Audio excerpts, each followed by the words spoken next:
Welcome to Wisdom for Life, where we sift through philosophy to find practical advice that you can use in your everyday life. Hi, I'm Dan Hayes, and I'm joined by my co-host, Dr. Greg Sadler, and today we're talking about resiliency. So this is kind of a big topic for our current times, right? When we're struggling with all of these new problems and sometimes problems created by other people's solutions as well. So what is resiliency? It's kind of a buzzword.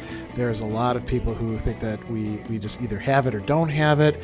Today we're going to talk about what it is and some concepts of it, what philosophy has to contribute. I mean, Dan, what would you say resiliency is if you had to put it in just a bullet point, one, not even a sentence? Positive adaptation despite adversity. Okay. Yeah, so, that's good. So the ability to snap back, when the vicissitudes of life hand you lemons, making lemonade out of lemons, right? Lemons or grenades or razor blades or relatives that you have to deal with, or bullies or anything that we might encounter, even forces of the weather. We can talk about resiliency. So it's one of these concepts. It's a kind of new word, though, right? It's not something that Plato and Aristotle and the Stoics talked about as such. I think it's become part of our literature in maybe the last 30, 40 years, right? Yeah, there seems to be a lot of research into it, and there's some meta studies and some pop psychology. Look at Anti-Fragile by Taleb, or what was there, Grit, Angela Duckworth and whatnot. These are all people that have been talking about this recently. Why do you think there's such a fascination with resiliency and concepts that are connected with it, like grit or anti-fragility or perseverance or any of these other? It's like a cluster of concepts, right? Why are people so into this, even before the crisis that we're in? I guess to a certain extent, it'd be. I don't know if this is the original generating place for it, but definitely I see it as a response to some of the people that feel that people are being too fragile or unable to deal with stuff, and they want people to tiptoe around them. And so because there is a subset that worry about that, it tends to get other people thinking about it and saying why do they think this is true, and is it true? Maybe we should investigate it. Yeah, this is a bit off topic, especially this early in the conversation, but it reminds me of something that was noted that as we've moved from an earlier form of culture, which was more stress was placed on self-reliance and codes of honor and things along those lines, and we've moved. There's various diagnoses of this. If you look at the Lonely Crowd back in, I think that was the 1960s, it was written by Reisman, talking about moving from being sort of a self-directed person to being an other-directed person. Or if you look at discussions of moving from an honor society to a society of, I'll use these sort of terms, policing and complaint, where if things go wrong, we don't take things into our own hands. We go find the authority figure to straighten it out. Maybe there's a reaction against that, saying that we want people to have resiliency, and that if people do, then in some respect they place less burdens on all the rest of us. Maybe that's one of the motivations for it. It comes down a little bit to the golden mean here of finding a good place in the middle, because there are definitely really negatives to a strong honor culture, and you can see that with many African and Middle Eastern cultures that happen to have honor killings, and that is really strongly linked with honor, because someone's honor, and it extends even to their family, and so in order to regain your honor, you must remove that thing which caused dishonor. and then you go to the extreme other, then no one's taking any direct responsibility for dealing to resolve any of their issues. And so there's definitely a golden mean, I think, that like the in between where there's kind of a good balance there. So resiliency and responsibility are not disconnected concepts. They're in some way straying into each other, you might say. What do you think? You have responsibility over the things that you can control, I guess. Okay. So yeah, that makes a lot of sense. So I think a lot of people talk about resiliency as if it's a trait that a person either possesses or doesn't possess. That like some people are born with it, and other people just don't have it, and well, too bad for them. And then there's other people who look at it as something that you could have like a recipe for producing. Maybe we want to say it's neither of those either, right? We want to say that it's maybe in between, that we work off of the temperaments that we have and we can improve upon them. But I don't think that there's a blueprint for becoming resilient that would work for every single person in every single case. I mean, what do you think about that? Like yes and no. There's always going to be outliers, and there's bell curves everywhere, and so especially when we're talking about human psychology. But there are definitely certain things, at least from the research that Angela Duckworth has presented in her book Grit, about those factors that lead to people having grit, and a lot of that consists with, especially when they grow up, what is their environment? Is their environment conducive to learning that you do have some sort of agency over the world that you live in, and and your own abilities within that world? And are you given challenges that you can succeed at and encouragement in order to do that? And a lot of her research goes to say that like this is very much a learned skill. It's malleable, right? It's something you can build upon. Mm-hmm. Yeah. And so before we get into talking about different conceptions of resiliency and related concepts, maybe we should spend a little bit of time talking about, so, this is a show where we're applying philosophy to life problems. Why is resiliency something particularly important or needed or good?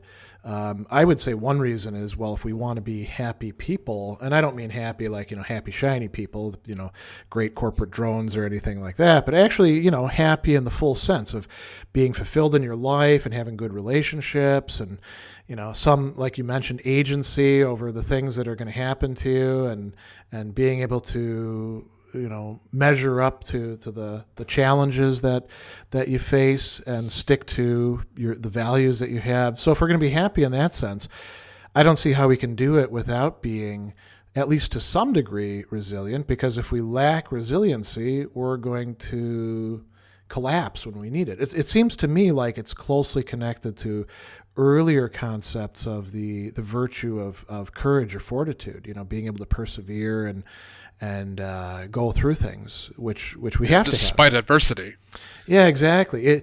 Thomas Aquinas talks about that part of the human personality or soul as being oriented towards the difficult good. So resiliency is what we need, not when things are going great, right? And then we just sort of move along and keep doing what we're doing. But when we start running into obstacles, when people start undermining us or calling us names, or the physical objects that we're using unravel and break down when we need them to work, I had a day, this is total digression, but I had one of those days. I'm a little bit under the weather right now, and I was having one of those, I have to take the dog out, and I got to put a mask on and coat, and in the morning, it was almost like something out of a Pink Panther movie with Inspector Clouseau, where everything is like falling apart around him.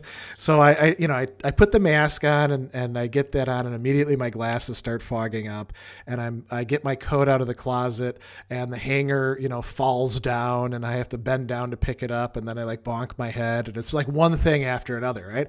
And I think now I'm not saying that I was practicing great resiliency or anything in a case like that, but if you have things like that going on, then you do need resiliency, because without it, you're going to just, eventually just give up. You're going to say, it's time to go back to bed. And then what happens to the dog? The dog is not going to be okay with that. She needs to be walked, and things have to be done. So resiliency, in some respect, it helps us to be happy, but it also helps us, I guess this is another aspect of it, to be able to fulfill the things that we need to do, not just for ourselves, but also for others, so that we're not simply being a drag on others, right? Yeah, and not only that, we gain fulfillment and happiness through being pro-social, in doing those things that we feel are benefits to others around us. That's a good point. What about getting pleasure and some measure of happiness or satisfaction from being able to overcome obstacles? I think that's absolutely a valid point. That does happen. Like I feel pleasure every time that I write a particular difficult piece of code and it works, especially if it works the first time. You're like, yes. Well, that's interesting. So do you get more enjoyment out of that if it works the first time, or if there's some sort of glitch or bug that you have to track down and fix, maybe 5 different iterations, but now you've actually got it solved. You finally mastered this thing that was resisting you. Which do you get more enjoyment out of? I would. There's enjoyment for both, although I would add a third here. And okay. It's not quite a black and white, because for those bugs that you do have to kind of like constantly go dig deeper and deeper, there's the ones that you're just smashing your head against your keyboard for hours and hours, and you're not getting anywhere. And there's those bugs that are like, oh, this is a bug. It took me a bit, but I figured this one out. But that presented another bug, and then I worked on that. And so the idea that there is some forward progress, that I do have a hope, a light at the end of the tunnel, is very helpful for in making sure that I'm actually enjoying myself, because I look at it as like a giant puzzle, and once I have the ability to, if I feel like I'm making progress, it's still enjoyable. If it is just, nothing works, and I have none of my outputs are giving me any good feedback, and all of my print statements are just, for naught, then it's more just a relief to be done when I finally figure it out. Yeah, that is a different sort of thing. I've had days when I'm teaching and nothing seems to click, and I sort of stumble through what it is that I might even have notes in front of me. Usually I don't need notes, but sometimes I'll actually prepare notes, and then like I'm not able to get the students to contribute anything, and the stuff that I'm saying seems irrelevant, and we finally get to the end of the class, and I'm like, whew, thank God that's over. And I remember early on in my career when that would happen, I would actually feel pretty bad. I would feel like, oh man, maybe teaching isn't for me, And then, you go back the next day, and usually it's going to be better than that. And then you have some days where it feels like you're hitting home runs, like every single bit of conversation that you're having, and those kind of counterbalance it. Actually, this brings, again, we have a lot to get to, but this brings up another thing. Do we need to have, you might say, experience in overcoming obstacles in order to have more resiliency? as I've gone on further in my career, I can have a bad day and tell myself, well, come on, this is just a blip. This happens every once in a while. But early on, it felt like a big tragedy. Mm. So you're talking about like imposter syndrome, right? Yeah, I guess it's related to that, and that's something that a lot of people go through too. So imposter syndrome, for those who are listening, if you don't know what it is, you might have actually had it. You are doing something and you feel like you don't have the capacity, or you don't really belong. You might have the credentials, but you're not the one who's up to the challenge, but you have to pretend like you are. So a lot of people enter into jobs and feel like they just don't belong. And sometimes that can be produced by the expectations of others that have been communicated to you, which are often unrealistic. This is a big problem for academics, particularly people who come from not just non-academic families, but first-generation college students. They get a job as an instructor, and everybody else around them seems so poised and coiffed and knows exactly what they're doing, and you're like, well, at least I found my office. Now what do I do? And I think there's equivalents of that in just about every field that we can think of, right? I mean, what would the equivalent be for computer? Same thing. It's just yeah? you go through and you might ace all of your things, and all of a sudden you're thrown into industry, and now you're expected to be producing code on a regular basis, and maybe you're not quite familiar with scrums and the way that people actually develop, because a lot of times the way that people actually develop is different from the way that you're taught in school. Yeah. And so there's the same very similar idea to what you describe in academia. You're like, okay, here I think I'm just going to try to tread water until I understand, and then hopefully at the end of this tunnel I'm going to be able to stand up on my own 2 feet. But yeah, I think that comes any big change in experience and environment. There's very little that can directly one for one prepare you from going from school to a job in the private sector, or even from jobs between different companies. That can be true. Yeah, another level. People have they come in and they say, well, that's not how they did it in my previous company, and well, too bad, right? Because this is how we do it here. I see quite a lot of that as somebody who teaches at different places. There are people who have got their idea about what an institution ought to be like from only being in one institution for a very long time. And then when they're somewhere else, they're like totally lost. So, I mean, does that fit it? Does that tie in with resiliency? This theme that we have, is being able to navigate new things a matter of resiliency in some way? Well, yeah, you're being presented with adversity of trying to adapt to a new environment, and the ability to positively adapt to that new adverse environment without crumbling. Okay, yeah, that makes good sense. So I know you have some stuff lined up, and yeah, I've got too. Go ahead. I've got a quote from it's from Epictetus, and it's got a little bit of intro from Bill Irvine from his book The Stoic Challenge. And so the Stoic philosopher Paconius Agrippinus, who was in around 67 BCE, was openly critical of the Emperor Nero. A messenger came to inform him that he was being tried in the Senate. His response: I hope it goes well, but it is time for me to exercise and bathe, so that is what I will do. Subsequently, another messenger appeared with the news that he had been found guilty of treasonous behavior and condemned. To banishment or to death? He asked. To banishment, the messenger replied. Agrippinus responded with a question. Was my estate in Acrecia taken? No, said the messenger. In that case, said Agrippinus, I will go to Acrecia and die. So how does this illustrate resilience for all of us then?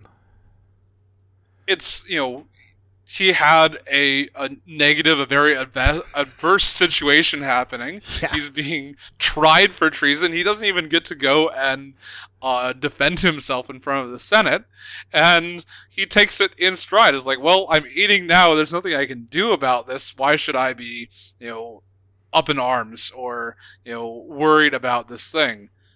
And then later on, he finds out that he has been condemned, and he's like, well, okay, I have only so many options available to me. And either I can sit here and gnash my teeth and be upset about this, or I can take the best option that's available to me at the moment and do that, because what else am I going to do? Yeah. So he is a Stoic philosopher. Do you think it makes a difference what school he belongs to? Is there something about the Stoic school that ties in particularly with resilience? I mean, I know what I think about that. What do you think? I'd say the dichotomy of control. Do you think that as well, or? Well, that's certainly a technique that, or rather not a technique, but more of a basic concept that helps out, and we should remind our listeners of what the dichotomy of control is. So Epictetus tells us some things are in our control or up to us, and other things are not. So this is a twofold thing, a dichotomy. And the reason he does that is not just to be interested in classification, but there's a practical purpose to it. If we focus on the things that are actually in our control, then we can indeed do something about them. We can pay attention to how we, for example, think about things, or our emotional responses, or the choices that we're going to make. If we focus too much on the things that are outside of our control, which isn't to say we should disregard them altogether, but if we focus on them as if they're the things that count the most, like our money or possessions or our body or reputation, we're going to be miserable, he says, in part because we're going to ignore the things that we actually can do something about, like our reactions to things, right? Right. And so in this regard, he has the ability to affect what his choices are going forward. And so, and he could decide to go and try to somehow reverse his decision, but he probably knows that is a fool's errand. He's just a philosopher. He's not doesn't have much political power, and so he's like, well, just take the path that results in the best experience for me at the time. Yeah, I mean, Nero would have been a particularly difficult person to convince of anything rational, right? But even if you were dealing with, let's say he had to go convince Marcus Aurelius not to mess around with him, it was just all a misunderstanding. It could still remain a misunderstanding, right? That's not in our control. And Epictetus says, anytime that you place your desire or your aversion in things that another person controls, like whether you're condemned or not, or whether you get a fair trial, you are, in essence, making yourself a slave of that person. You are making yourself subject to whatever it is that they want to do. So if we're looking at things from a Stoic perspective, is that something that we should avoid in order to become more resilient? Relying on other people to do things the way that we want them to be done, or not to do things that we're averse to being done. I think that is paramount in if you are requiring other people to either make you happy or to I guess that's really the main thing, because there's lots of things that we might like, but for our own peace of mind, our own mindfulness, I guess, to allow someone to their actions and their thoughts and their words to make us go into negative emotions is how a friend of mine used to say, letting them live rent free within your head. Yeah. Yeah. Another sort of proverb that I found particularly helpful for these sorts of things is saying, not my circus, not my monkeys, when there's like things going on. Because I'm the kind of person, and so are other people in my family, who like to get into the business and make things better, at least what we think is better. And then we allow ourselves to feel as if we're responsible for things that we're not actually responsible for. They're not up to us. And so learning to actually dissociate from things and not to say, oh, I just don't care at all, but just to say, not my circus, not my monkeys. It's somebody else's thing to do, There's another catchphrase too as well, not co-signing other people's BS, right? Because when you tie in with somebody else's point of view or a project and you don't exercise a kind of, reserve from it, then, you are placing yourself on the line, you might say, right? And you wind up getting committed by them to all sorts of things that perhaps aren't good for you. And maybe part of being resilient then is learning how to disentangle one's own agency from that of others at the right time, Or disentangle it from the wrong sorts of others. Maybe we need to work with some people, but other people we need to almost insulate our actions from so that they can't screw them up. That is a very salient point, very powerful point. They say that we're the average of the 5 people that we're closest to. But yeah, definitely those people that are closest to you definitely do have some sort of influence about what you think, what you do, and the whole idea of like falling in with the wrong crowd, can be summed up here. Something else that the Stoics talk quite a lot about, right? Choosing our companions wisely. So, Epictetus has that. It's not quite, if you roll around with a pig in the mud, you're going to get muddy. The pig, is quite happy with that. He says it about people. If you hang out with the wrong sort of people, you're going to get, whatever they're doing is going to rub off on you. And I think he uses the metaphor of mud at one point, And Seneca says similar stuff too, right? The people who we routinely engage with, we end up inevitably being influenced by them. So what if we have, I came across this really great phrase in a self-help book, and I don't remember what it was. It was the only thing I liked about the self-help book, but it called some people crazy makers. What if we have crazy makers in our life, like people in our family or neighbors or friend group or something like that?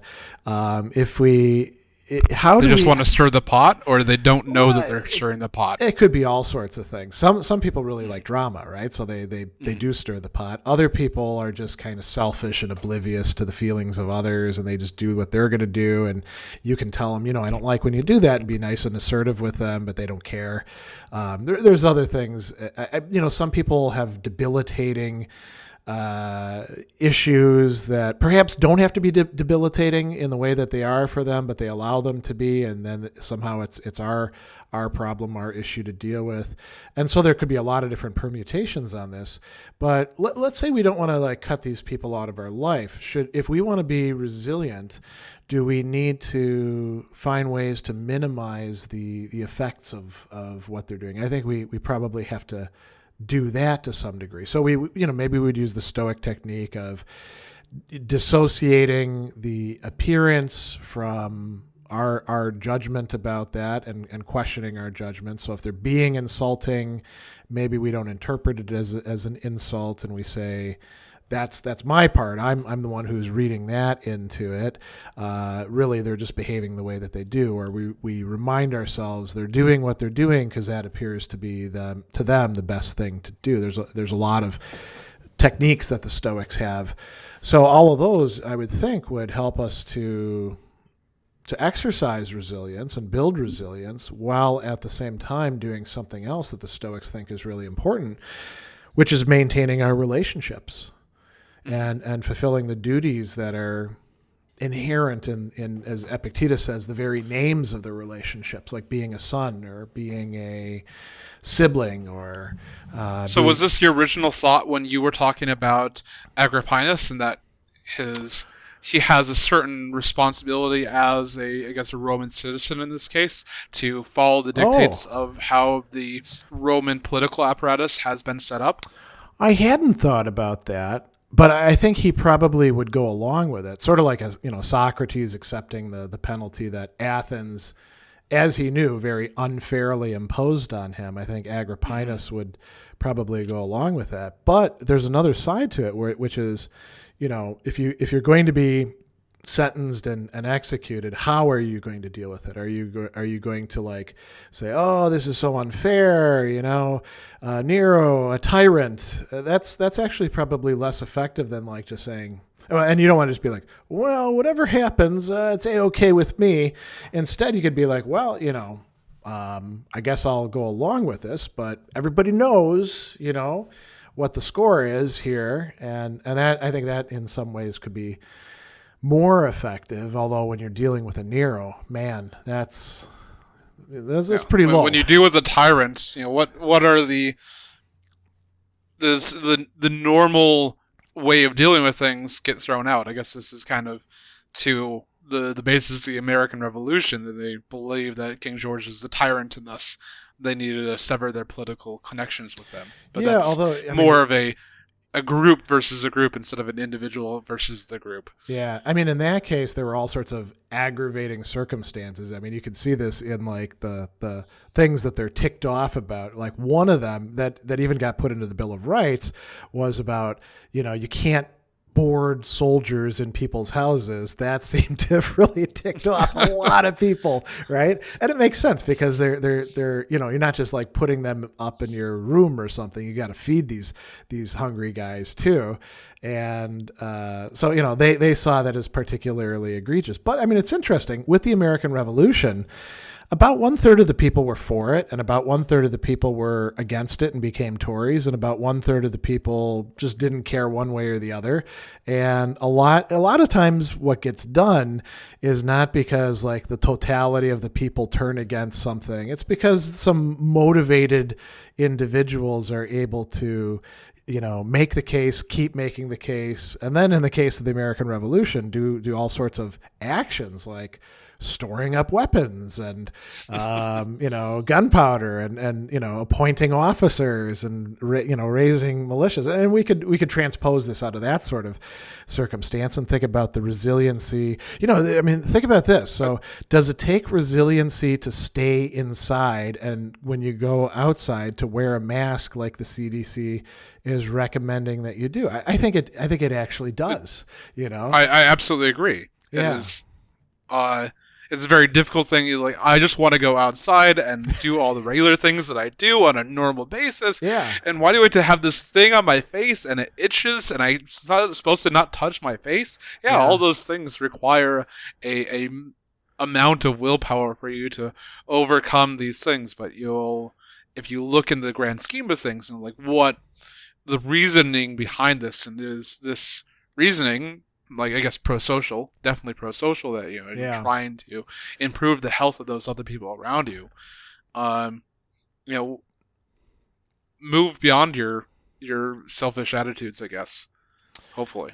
Yeah, and I would say that the people who are really complaining about this and so bent out of shape about it, and it doesn't just include people protesting in these, liberate this and that sort of things. I mean, I wear a mask every time I go out, in part because we're not taking any chances.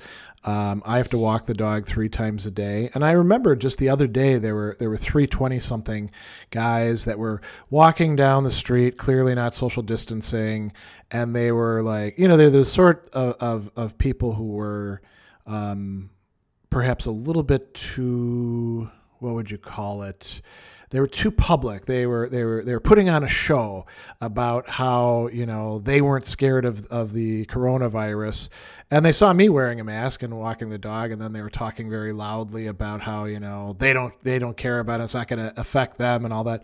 And I didn't say anything, but I was thinking to myself, you know, the mask isn't really just to protect you. Only about a quarter of what's going on with the mask is that you're actually like trying to keep your own potentially infectious breath from expelling all these things out into the air for other people, and to like make a scene about it, which is what they were doing. They were you know, in the old days, you know, they used this word hypocrite, and it, you know, just means actor, somebody who puts the mask on. They were putting a mask on, but the mask was that of like hyper confidence, you know, and I see that and I'm like, well, you know, it's going to take a while to convince some of these people. And they didn't necessarily have to be 20-somethings. They could have been 40-year-olds. They could have been 60-year-olds. But it's the mindset. So it's not even just like laziness or selfishness or something like that. It's sometimes also I'm going to like show everybody how unaffected I am. And in a way, so coming back to resilience, that's like the opposite of resilience in a way. You know, if we think about resilience in terms of, like you said, a mean, kind of an Aristotelian fashion. So on the one side, you've got I can't handle this, I break down, you know, oh, woe is me, this is the end, you know, I tried so hard, but my efforts have failed, right? We have that sort of thing. On the other side, we have the people who are, you know, so hard, so tough, but they're not really. They're kind of putting on a show. That's not real resiliency. And when they encounter genuine difficulties, they're probably going to fold just like the other people. And so this kind of makes me think of, you know, your topic that you have here on our list is existentialism and Nietzsche. And, oh yeah, the famous quote that everybody brings up. I knew we had to talk about that, right? But before we get to the quote, I was thinking about the idea of having like overarching stories that we are given.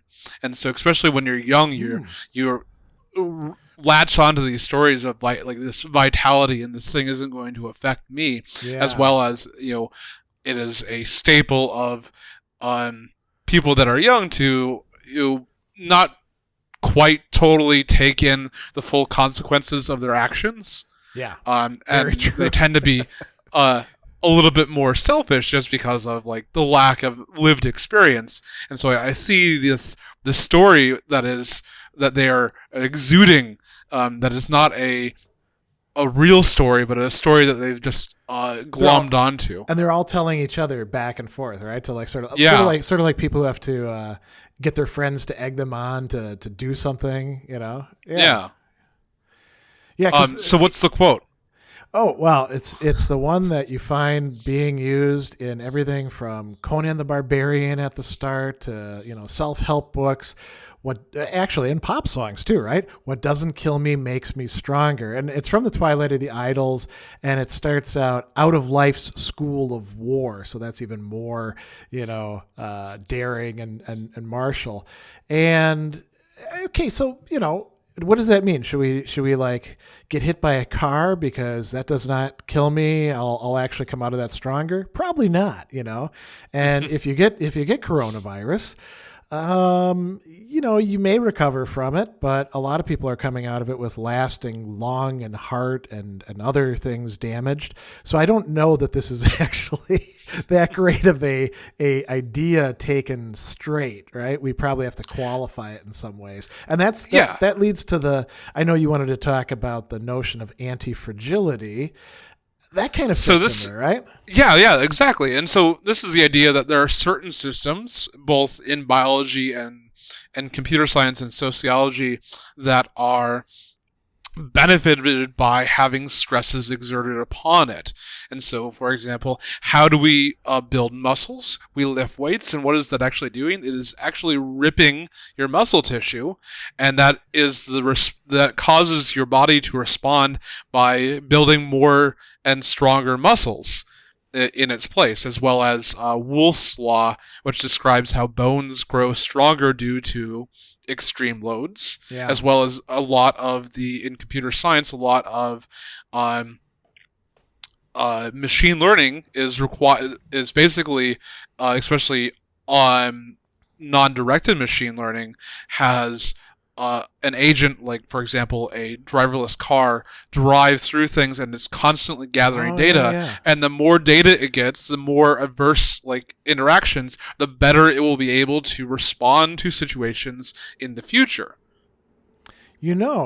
That reminds me of something interesting that we saw on the internet in the last year, which is the people who had the robots, and they were pushing it around and knocking it down. And do you remember that? And then everyone was like, well, this is how you get Skynet, right? Mm-hmm. This is, you're being mean to the robot. It's going to somehow remember.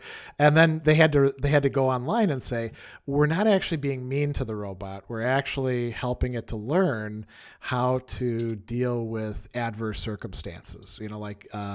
What if it's on the factory floor and something goes under its foot or knocks it down or something like that? How is it going to deal with that, right? Yes, the Boston Dynamics dog. Okay, yeah. Or dog robot, whatever you want to call it. Yeah. Yeah. So that's part of it, right?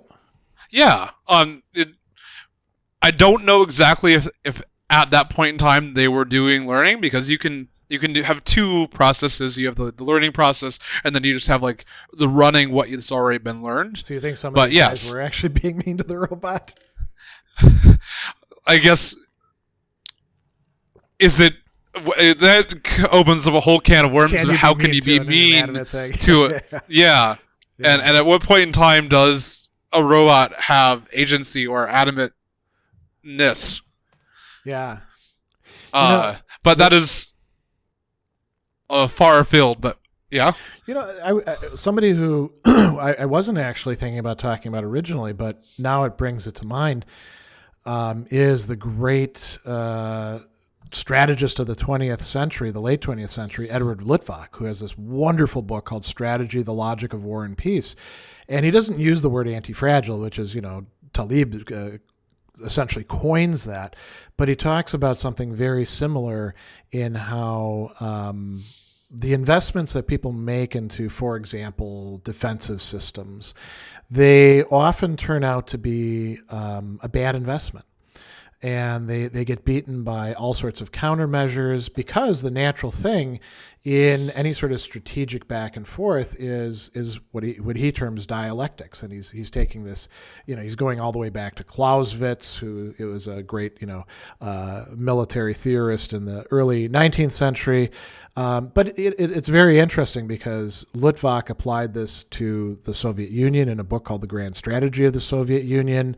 He applied it to whether aircraft carrier groups were really a great investment, like a lot of people were thinking that they were back in I think the book was from the 90s, the strategy. And it's a similar thing that a lot of systems that we often take as being fragile or as being rigid turn out to be anti-fragile. Many, many other people turn out to be anti-fragile.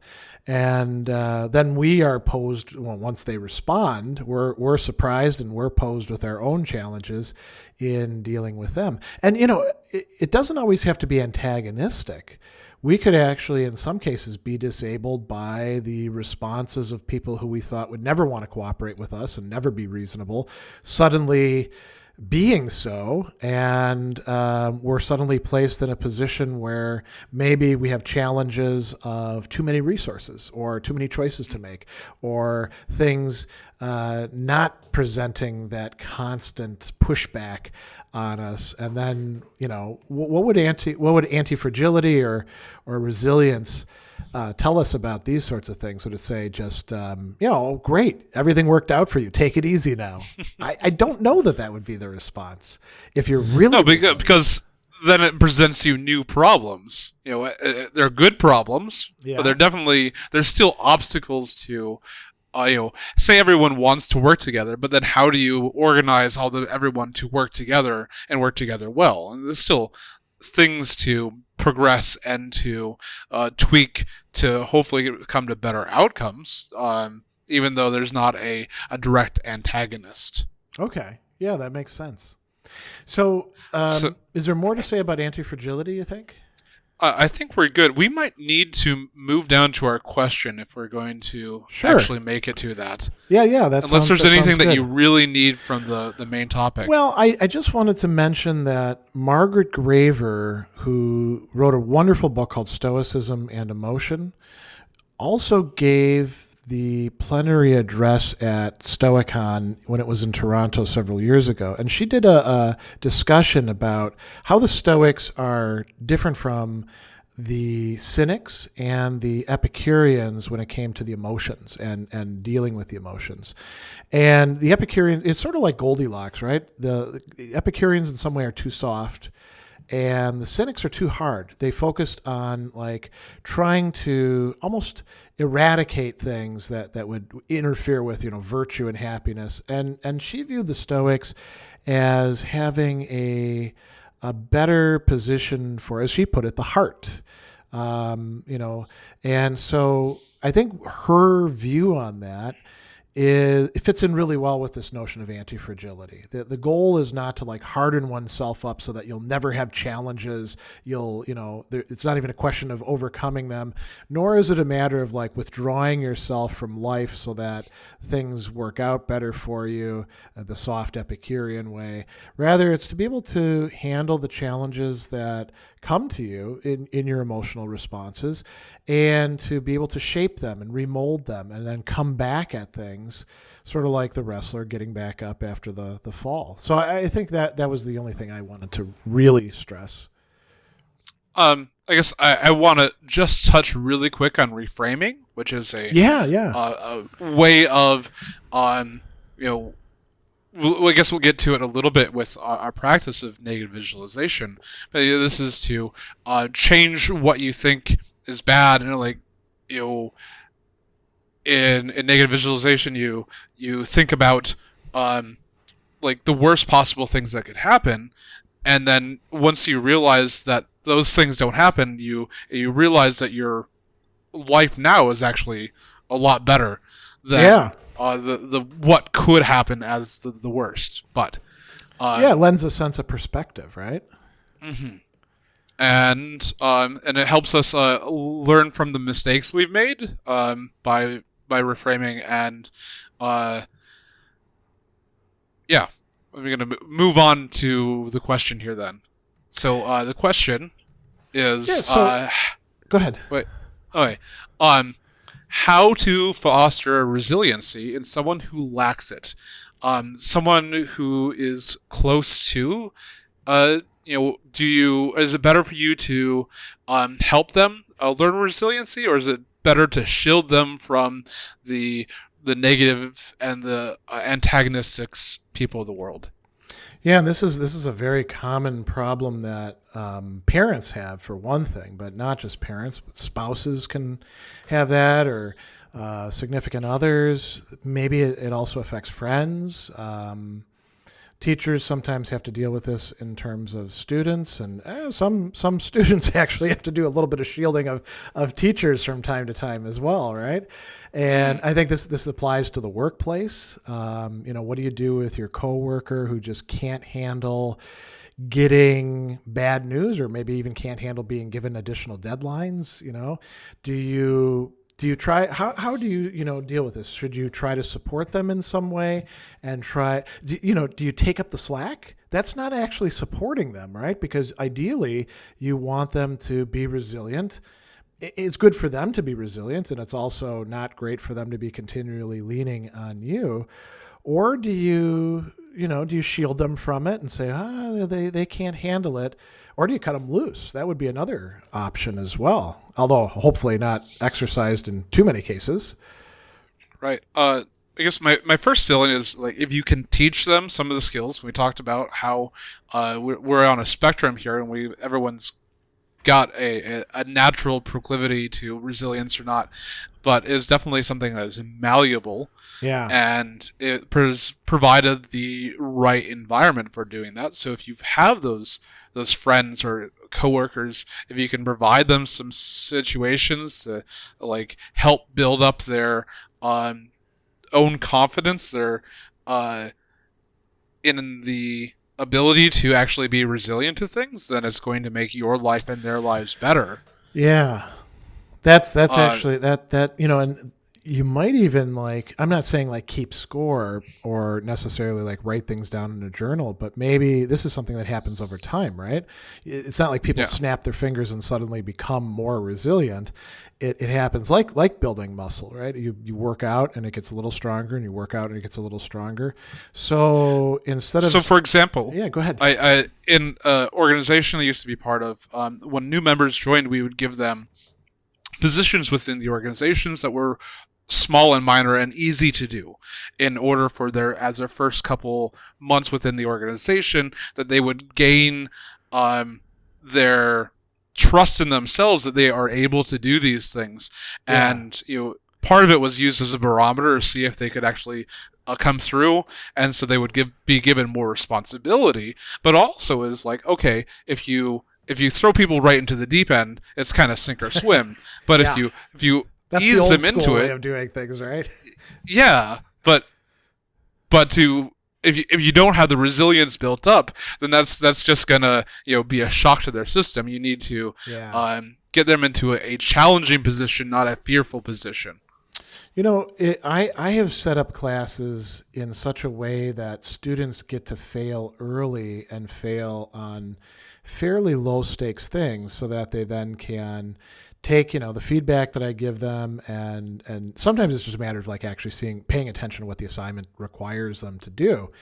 But sometimes there's other things going on, and so by failing in small ways early on, they can come back from that and start to succeed in being able to perform according to the standards that we want. So some of the students get frustrated with it. They're like, I don't like to fail. Well, failing is going to be a big part of your life. So, you may as well learn how to handle it early on, and it's going to be a big part of career, and it's going to be a big part of relationships. So, in a way, resiliency necessarily involves learning how not just to fail and not screw everything up or blow it out of proportion, but how to come back from it, right? How to persevere. Right.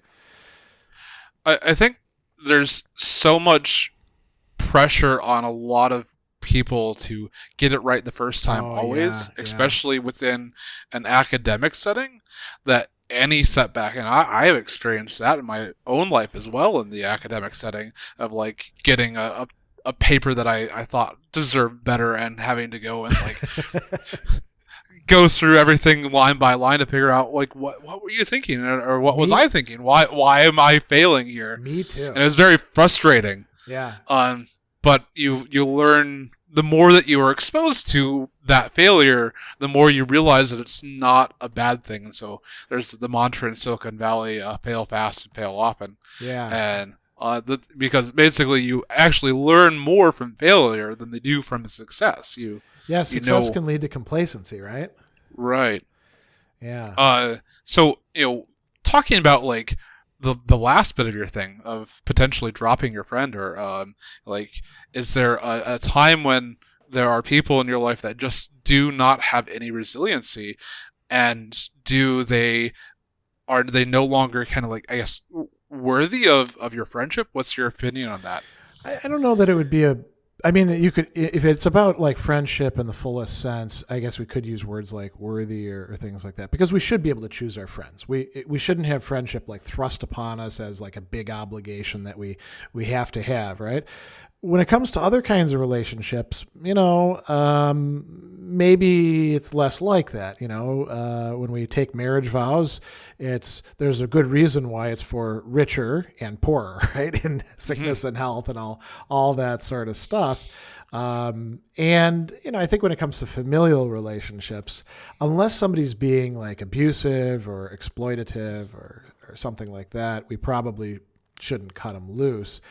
But that doesn't mean that we have to like pretend that it's wonderful to be with them all the time if they lack resilience, or that we wouldn't like. I mean, here's sort of the bottom line.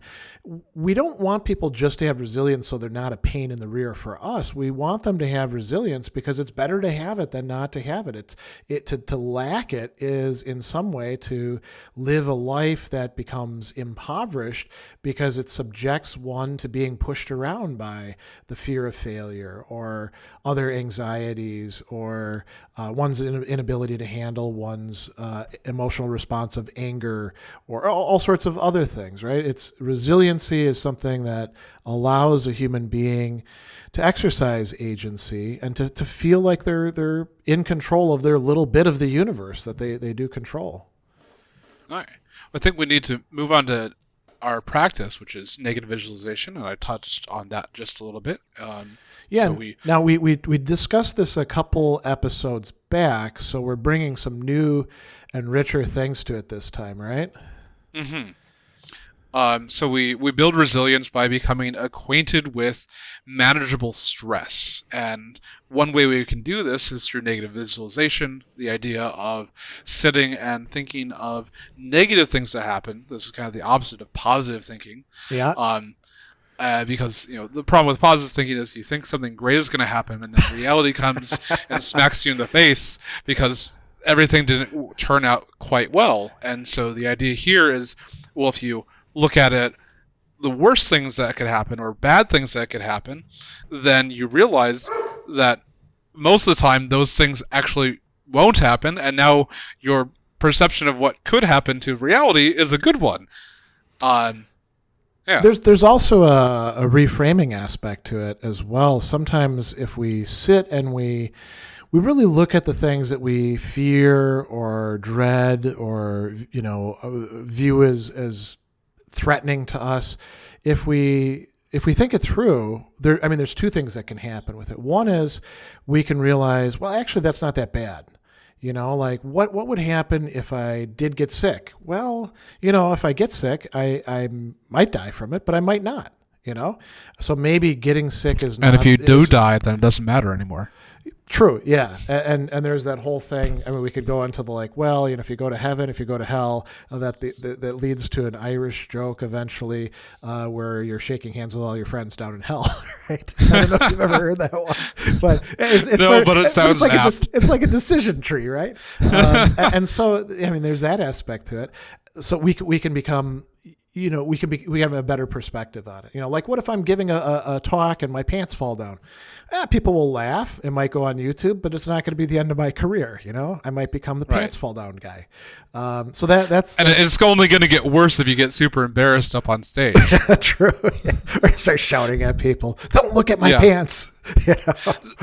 Or so there three big things that I can see that are benefits of doing the negative visualization is one, we can become desensitized to those things that we might have feared that might happen to us. Two is that we now have a safe place to think through what we can and should do in that situation, because a lot of times these situations are thrust upon us and we're like, oh shoot, what do I do? Because we haven't thought it through before, right? Exactly. Yeah. And so this helps us from freezing up because we already have a kind of a plan in place. And the last one is to anchor our perception of reality to something worse than the reality that we actually are experiencing. Yeah, and that puts it in perspective too, right? We say it could be worse. I think a lot of people, when they hear that, they're like, "Oh, that's a pessimist there." But no, that's actually somebody who's being optimistic. They're saying this isn't as bad as it could get. Right.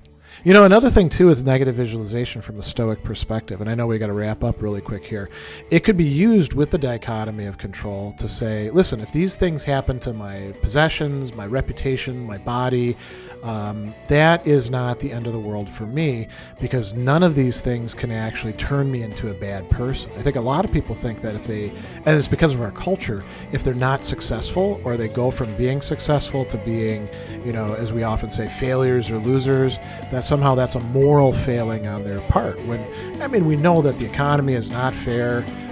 So many other things are not fair, and people lose out because of that. I think we have to wrap up now. And we end with, people are disturbed not by things, but by their judgments about those things. Be well.